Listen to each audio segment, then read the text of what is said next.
L'Arenh était là pour transcrire la réalité de la situation française, à savoir un parc nucléaire historique.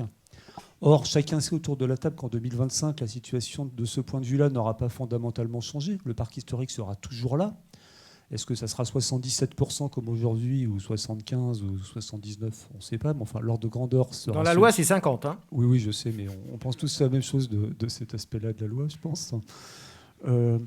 Donc, je pense que dès maintenant, on doit se poser la question de la prolongation de l'arrêt. Nous, on est absolument favorable, pour la bonne raison que c'est juste du bon sens. Rien n'a changé, donc on prolonge le dispositif. Ça ne veut pas dire qu'il ne faille pas le revoir et réfléchir à son fonctionnement pour l'optimiser, bien évidemment.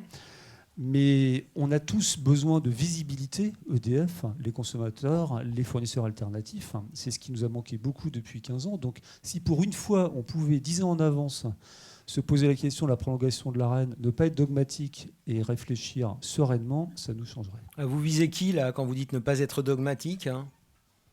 Je vise notamment, mais pas personnellement, la Commission européenne qui est plutôt pour le caractère transitoire de l'offre, en se faisant une idée peut-être idéaliste de ce que serait un marché sans Arenh. Mais je crois qu'on... Flavien Christ a lui-même reconnu la spécificité du marché français par rapport à ce qui se passe dans d'autres pays.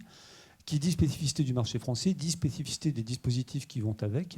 Donc, sauf à ce qu'on nous propose un dispositif beaucoup plus astucieux et intelligent que l'Arenh pour transcrire auprès des consommateurs et des fournisseurs alternatifs l'existence de ce parc nucléaire historique. Et dans ce cas-là, je dis pourquoi pas. La solution simple pour moi aujourd'hui, c'est bien de prolonger l'Arenh.